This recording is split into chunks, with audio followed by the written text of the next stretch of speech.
संसद और राज्य के विधानसभाओं में महिलाओं को 33% आरक्षण के प्रावधान वाला विधेयक पिछले 25 साल से अटका हुआ है। 4 बार संसद में बिल पेश तो हुआ, मगर कभी दोनों सदनों से पास नहीं हो पाया। 1996 में पहली बार कोशिश करने के बाद बिल को फिर 1998, 1999 और 2008 में पास कराने की कोशिश हुई। 2008 में किसी तरह बिल राज्यसभा से तो पास हुआ, मगर अगले 4 साल तक लोकसभा से पारित नहीं कराया जा सका। 15वीं लोकसभा के भंग होते ही बिल लैप्स हो गया। कभी इस बिल का प्रॉक्सी कल्चर को बढ़ावा देने की बात कहकर विरोध हुआ, तो कभी सरपंच पति बढ़ जाएंगे इसका डर दिखाकर। अब जब संसद को इस बिल को पहली बार पेश हुए 25 साल हो चुके हैं, तो सोचना चाहिए कि आखिर आधी आबादी वाली महिलाओं को 33% आरक्षण देने पर राजनीतिक दल एकजुट क्यों नहीं हो पा रहे।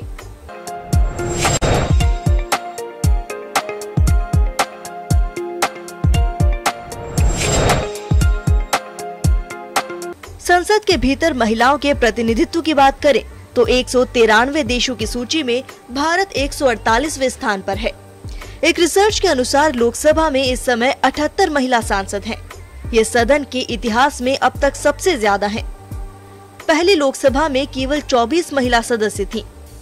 कुल सांसदों में से 14% महिलाएं हैं, जो एक रिकॉर्ड है, लेकिन अंतर्राष्ट्रीय औसत करीब 22% का है।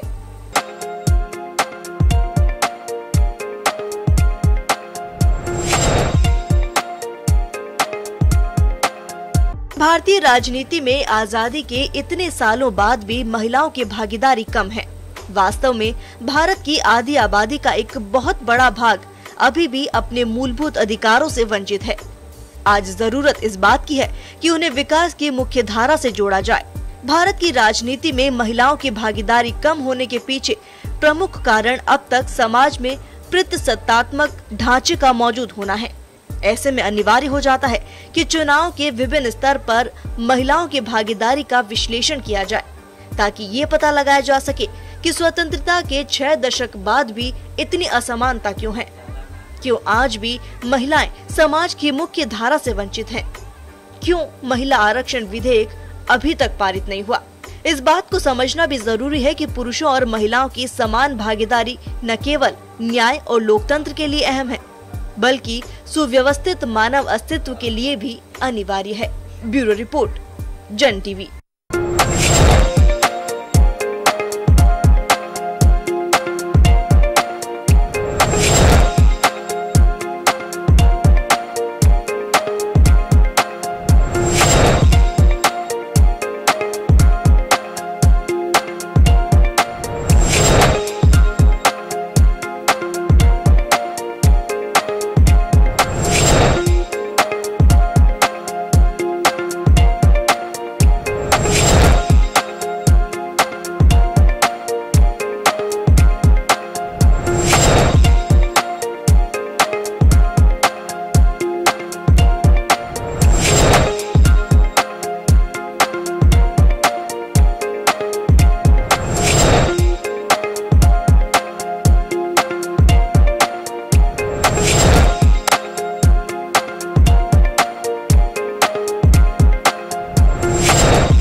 आपका इस विशेष पेशकश नारी में, और जहां आज हम बात करने वाले हैं महिलाओं से जुड़े आरक्षण विधेयक की।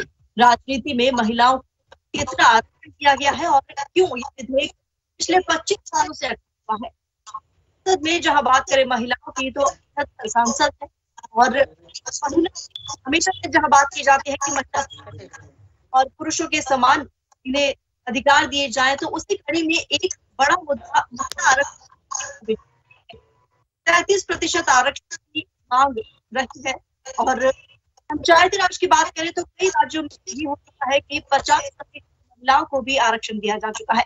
तो आज का ये मुद्दा रहेगा, जिस पर बातचीत करने के लिए हमारे साथ तमाम खास मेहमान जुड़ गए।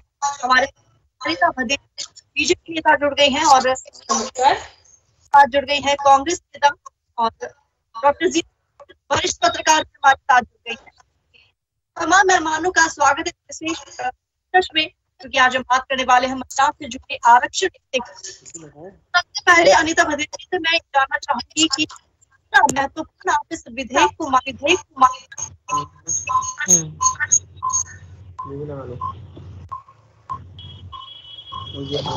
मेरी आवाज आपको सुनाई दे रही है? क्योंकि आपकी आवाज मुझे सुनाई नहीं दे रही है, ठीक प्रकार से आपकी आवाज नहीं आ रही है। पर मैंने जो कुछ भी सुना है आपसे वो निवेदन करना चाहूंगी, राजनीति में महिलाओं की बराबर की भागीदारी सुनिश्चित हो, यह आज के आधुनिक युग में बहुत आवश्यक है। और जहाँ महिलाओं से जुड़े हुए मुद्दे होते हैं वो महिलाएं ज्यादा संवेदनशील होकर के उन मुद्दों पर काम कर सकती है। इसलिए इस लोकतंत्र में जहाँ जनता राजा तय करती है, शासक तय करती है, उस व्यवस्था में महिलाओं की भागीदारी सुनिश्चित है। संविधान द्वारा भी महिलाओं को अधिकार दिया जाए, जिस तरह से राज्य सरकार ने 50% तक आरक्षण महिलाओं को दिया है, और उसका ही यह परिणाम है कि विधानसभा में और संसद में भी पहुंची है। और उस पहली कड़ी में पहली पाठशाला में सीख करके जब वो आगे बढ़ती है तो स्वयं निर्णय लेती है और जनता से जुड़े हुए संवेदनशील मुद्दों को उसी भांति वो समझ कर उन पर निर्णय करती है। इसलिए महिलाओं की भागीदारी होनी चाहिए, ये तो बहुत आवश्यक है। लेकिन इसका दूसरा पहलू भी मैं आप सबके समक्ष रखना चाहूंगी। पंचायती राज में हमने 50% आरक्षण दिया, बहुत समय हो गया। 2000 से पहले भी पंचायत राज संस्थाओं में और स्थानीय संस्थाओं में 50% का आरक्षण है। लेकिन वर्तमान परिस्थितियों में हम क्या देखते हैं, इस सरपंच पति काम करते हैं, पार्षद पति काम करते हैं, कहीं तो बहुत आश्चर्य की बात है कि चेयरमैन पति, सभापति पति और मेयर पति भी काम करते हैं। तो इस रिजर्वेशन का कोई लाभ नहीं है। लाभ तभी होगा जब वास्तव में महिला स्वयं सक्रिय होकर के खुद काम करे, खुद भागीदारी निभाए, खुद निर्णय ले और निर्णय लेकर के जनता से अपने मुद्दों को साझा करे। सिर्फ जनप्रतिनिधि बन जाना, महिला के आधार पर जनप्रतिनिधि बन जाना, यह पर्याप्त नहीं है। कितनी महिलाएं ऐसी हैं जो पंचायत राज में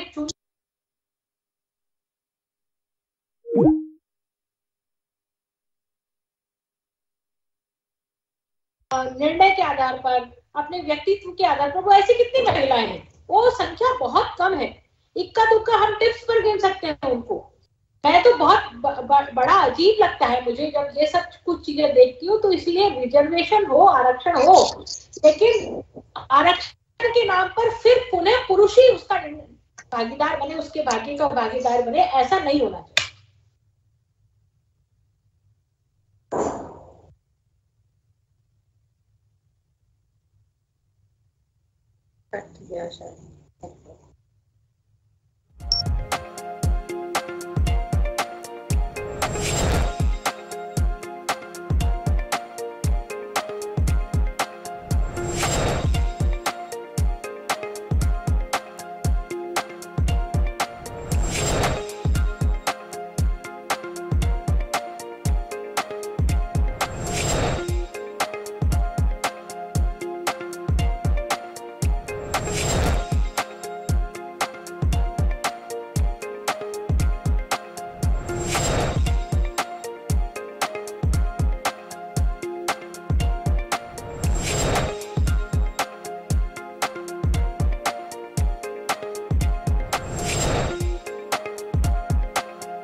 चर्चा को जारी रखते हैं। अनीता बघेल जी ने सारी बात बताई कि क्यों महिला के लिए है एक सशक्तिकरण का एक मुद्दा बन जाता है। इस बीच ज्योति खंडेलवाल जी भी हमारे साथ हैं। ज्योति खंडेलवाल जी, आपसे जानना चाहेंगे कितना महत्व आप मानती हैं, क्योंकि महिलाओं की बातें शुरू से की जाती है, लेकिन अभी देखा जाए तो देश भर में प्रधानमंत्री भी सिर्फ एक ही है महिला कैंडिडेट। ऐसे में कितना महत्वपूर्ण आप मानती है इस विधेयक? देखिए, मैं बिल्कुल इस बात से पूरी तरीके से सहमत हूँ कि महिलाओं को आरक्षण मिलना चाहिए। राजीव गांधी जी ने 73rd और 74th संविधान के अमेंडमेंट के तहत महिलाओं को 50% आरक्षण दिया, जिसको बाद में बीजेपी ने 33% भी किया। लेकिन मैं ये जरूर कहना चाहूंगी कि इस आरक्षण का लाभ बहुत ज्यादा मिलता है। जो महिलाएं अपने घर गृहस्थी से बाहर नहीं निकल पाती थी, राजनीति में आना, उनको समाज भी एक ऐसा मानता था कि राजनीति महिलाओं का क्षेत्र नहीं है और ऐसे में महिलाओं को मौके नहीं मिलते थे। लेकिन महिलाओं ने आगे बढ़कर के दिखाया। मैंने छोटे छोटे गांव की सरपंच महिलाओं को अपने क्षेत्रों के लिए बहुत अच्छा काम करते हुए देखा। मैं जब मेयर थी तो मैंने ऐसी पार्षदों को भी देखा काम करते हुए, जिन्होंने जो पहले अपने घर से निकलती भी नहीं थी। पहले शुरू में अगर हम देखते थे तो वो मीटिंग्स में नहीं आती थी, या जो पब्लिक मीटिंग्स होती थी उनमें मंच पर नहीं बैठती थी। लेकिन कुछ ही समय में, मैं यूं कहूँ 2, 4, 6 महीने में ही वो इतनी उनकी पर्सनालिटी डेवलप हुई कि वो बोर्ड मीटिंग्स में अपने क्षेत्र के मुद्दे उठाने लगी, अपने क्षेत्र के दौरे करने लगी। और इसका एक और लाभ भी होता है अदिति, जब महिला जनप्रतिनिधि होती है ना, तो उस क्षेत्र की समस्या बताने के लिए भी महिलाएं आगे आती है।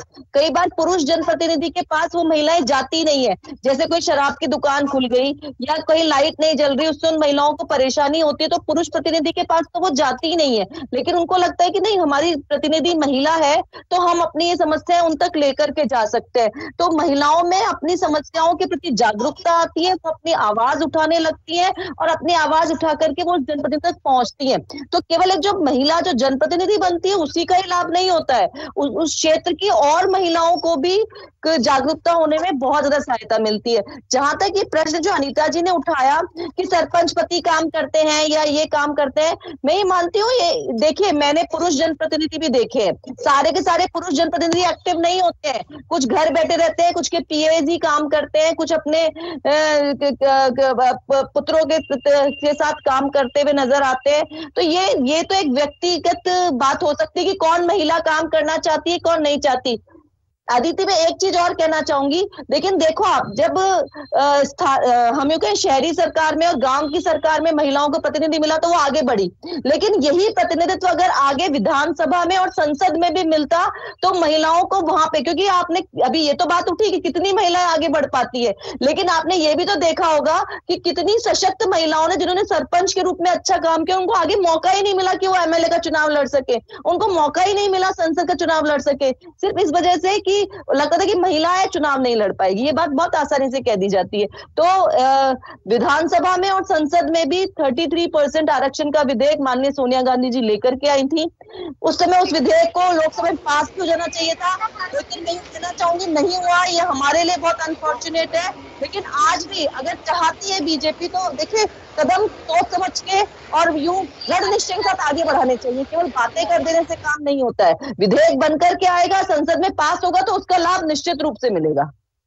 जी, निश्चित रूप से महिलाओं के लिए भी ये जरूरी है, आपने बताया, क्योंकि तमाम 1983 से लेकर अब तक प्रयास हो रहे हैं, लेकिन अभी तक ये पास नहीं हो पाया है। इस बीच डॉक्टर जीनत भी हमारे साथ है। आपसे जानना चाहेंगे डॉक्टर जीनत की, क्योंकि महिलाओं का ये मुद्दा है और एक ये कह सकते हैं कि प्रतिनिधित्व में महिलाएं आगे तो आती है, लेकिन शायद लोग भरोसा महिलाओं पर नहीं जताते हैं as a candidate, as a प्रतिनिधि। तो आप क्या समझती है, क्यों ये विधेयक अब तक अटका रहा, क्या मुख्य कारण हो सकते हैं? इसमें भी ये जो पुरुष हैं ये नहीं चाहते कि महिलाएं आगे बढ़ें, इसीलिए ये विधेयक अटका हुआ है अभी तक। और जहां तक भरोसे की और यकीन की बात है तो ऐसा नहीं है। जो अपना घर चला सकती हैं वो मुल्क भी आसानी से चला सकती हैं। हमारे सामने जो अनजानी इंदिरा गांधी जी की मिसाल मैं पेश करना चाहूंगी कि उन्होंने क्या नहीं किया। उनके जमाने में पहली बार यहाँ से जानकर कोई पहुंचा, बहुत सारी ऐसी चीजें हैं जो उनके जमाने में हुई, तरक्की की बहुत सी चीजें हैं। तो मैं ये कहना चाहूंगी कि औरत पर एक बार यकीन करके तो देखिए और जैसे ज्योति जी ने कहा कि उनके जो पति होते हैं वो सारा कामकाज संभालते हैं, तो महिलाएं खुद ही कहें कि हम में कैपेबिलिटी है, हम सब कुछ कर सकती हैं। वो अपने पतियों को मना कर रहे हैं कि हम जा सकती हैं। शायद ये बात है कि उन्हें अपनी पत्नी पर भरोसा नहीं है कि इन्हें मैं अकेला भेजूं। तो सवाल फिर वहीं आकर खत्म हो जाता है कि जो पुरुष हैं वो महिलाओं का साथ नहीं दे रहे हैं इस मामले में। जी, इस बीच ये भी नियम बना दिए गए कि अब जो भी होंगे सरपंच ग्राम पंचायत स्तर पर, सरपंच महिला के पति जो है वो बैठकों में हिस्सा नहीं लेंगे। और ये नियम भी बनाए गए ताकि सरपंच पति का जो है वो एक महिला सरपंच जो है वही हिस्सेदारी में रहे और पुरुष प्रधान का ना रहे। इसमें अनीता भदेल जी क्या बताएंगी आप, क्योंकि महिला सरपंच के प्रतिनिधित्व को लेकर भी कई राज्यों ने पहल की और 50% आरक्षण भी महिलाओं को दिया। अदिति, जीनत और ज्योति जी को मैंने सुना है। ज्योति जी, पहले तो मैं ये स्पष्ट करना देना चाहती हूँ कि ये बीजेपी और कांग्रेस का मंच नहीं है, ये एक नारी का मंच है ना। और जो आपने 71, 72 की बात करी है, तो 73 और 74 की हाँ 74 की, हाँ ठीक। 73 और 74 में राजीव गांधी नहीं थे, पंडित जवाहरलाल नेहरू जी थे। अरे मैडम, 73rd और 74th अमेंडमेंट संविधान का 73rd और 74th अमेंडमेंट है जो महिलाओं को अधिकार देता है। 73 और 74 ईयर की बात नहीं कर रही हूँ मैं। तो हाँ, और उस राजीव गांधी जी हैं जिन्होंने दिया था, आप इसको स्वीकार करें या नहीं करें, उन्हीं का ही लाया हुआ संशोधन है जिसमें 50% जो है वो महिलाओं की भागीदारी को सुनिश्चित किया गया था। वो संविधान का 73rd और 74th अमेंडमेंट था। आपका बीच में नहीं बोल रहे, बात ही गलत बोल देते हो। 73, 74 में राजीव गांधी जी नहीं थे। अरे मैंने बात ही नहीं की उस चीज की, तो मुझे बोलना ही पड़ेगा, इसमें क्या बात है। आप बात ही गलत प्रेजेंट कर रही है। मैं प्रेजेंट गलत नहीं कर रही हूँ, मैं ये कह रही हूँ कि 33% आरक्षण लाए थे, जिसको बीजेपी ने कभी भी, तो 50% पहले कभी नहीं था, 33% बिल्कुल था। मेरे समय पर था, जब मैं मेयर थी तब था। 50% ही आरक्षण था, जिसे उसके बाद बीजेपी की सरकार ने 33% किया है। बिल्कुल, मेरे आप कैसे कह रही नहीं था 50%? मेरे समय पे 50% था, मैं मेयर थी और 50% से ज्यादा महिलाएं थी। वो इसलिए थी क्योंकि 50% आरक्षण था और एक महिला पुरुष सीट पर भी जीत करके आई थी।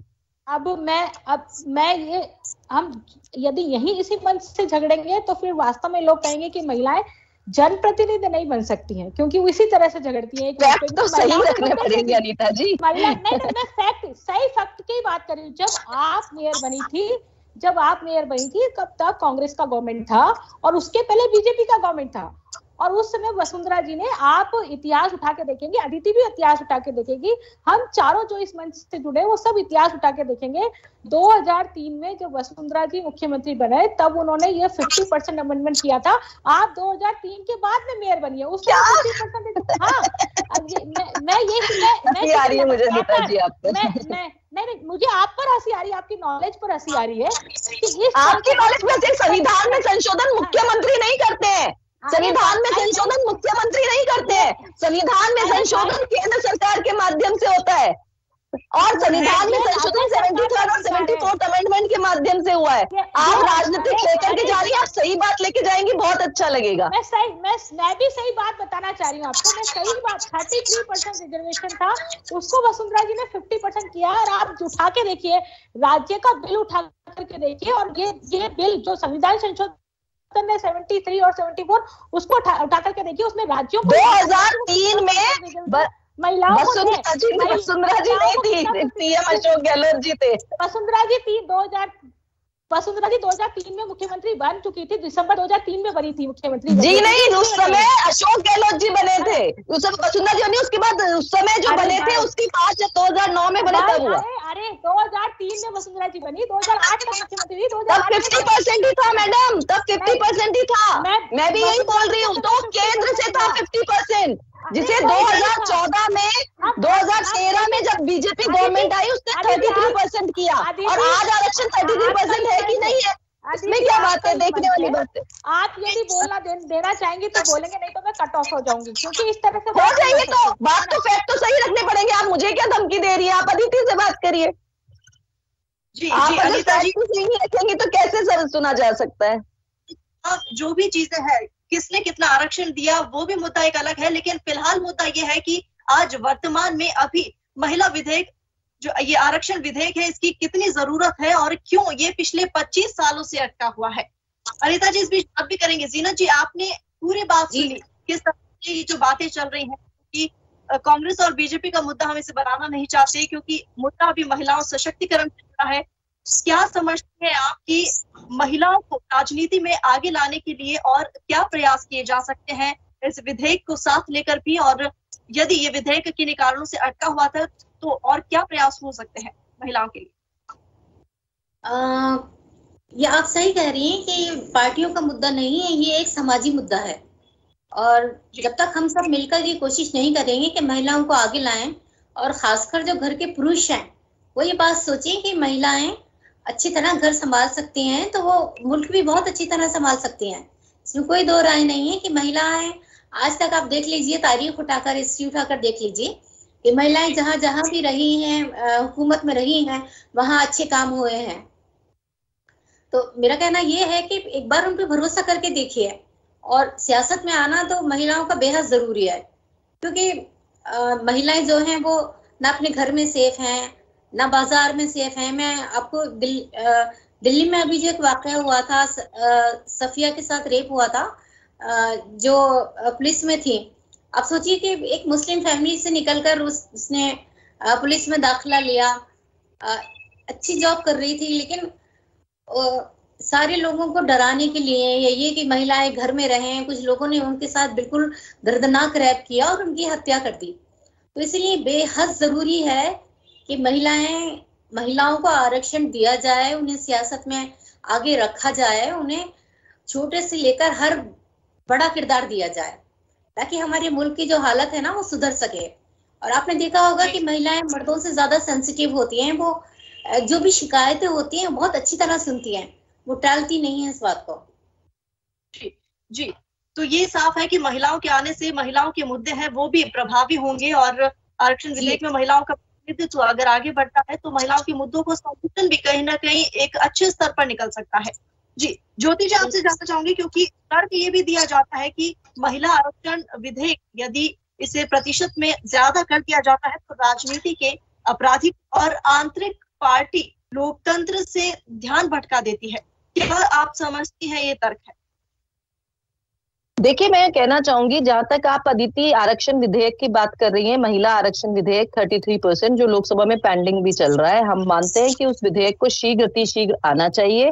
बीजेपी की केंद्र में सरकार है, अगर वो इस विधेयक को लाती है तो हम ये कह सकते हैं कि कांग्रेस की तरफ से इस विधेयक का पूरा समर्थन किया जाएगा। आप केवल लाने की हिम्मत दिखाइए सदन के पटल पर, और अपने आप पता भी चल जाएगा कि कौन सी पार्टी इसके पक्ष में है, कौन सी पार्टी इसके विपक्ष में है, कौन महिलाओं को प्रतिनिधित्व को स्वीकार करता है, कौन नहीं करता। तो आप सदन के पटल पर रखिए ना, अभी शीतकालीन सत्र आ रहा है, उसी में रखिए। हम तो ये कहना चाहते हैं कि महिलाओं के लिए, मैंने तो पहले भी कहा कि अगर शहरी निकायों में महिलाओं को मौका मिला, उन्होंने बहुत अच्छा काम करके दिखाया, ग्रामीण इलाके में महिलाओं को मौका मिला, उन्होंने बहुत अच्छा काम करके दिखाया। ऐसी पढ़ी लिखी एजुकेटेड बच्चियां गांव की, उन्होंने सरपंच का काम संभाला और अपने आप को प्रेजेंट किया कि देखिए काम इस तरीके से होता है, मिसाल बनी, उदाहरण बनी।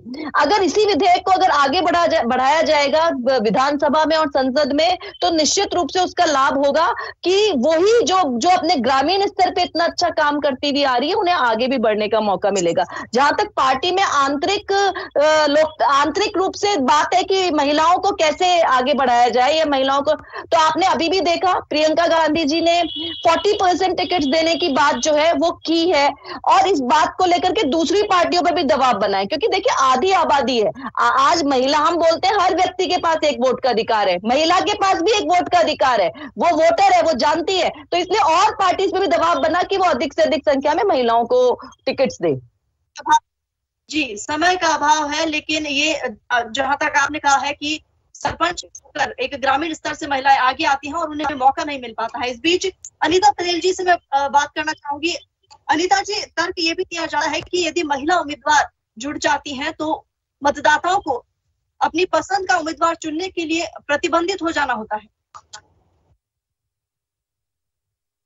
अनीता पटेल जी, आपका माइक आप ऑन कर लीजिए, आपकी आवाज हम तक नहीं आ पा रही।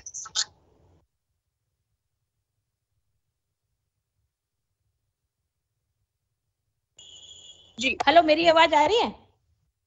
जी बताइए।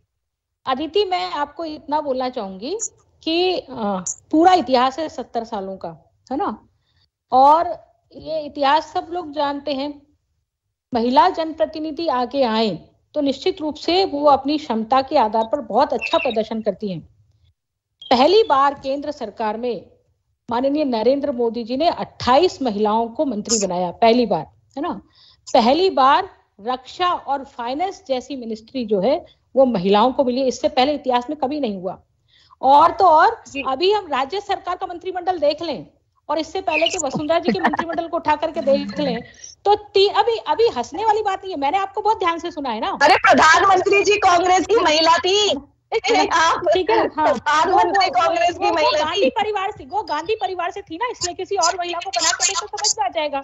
वो सिर्फ गांधी परिवार से कोई नहीं बन सकता। अनीता जी, इंदिरा गांधी जी भी महिला थी। मैं मैंने टोका नहीं है बिल्कुल भी, मैंने टोका नहीं है बिल्कुल भी।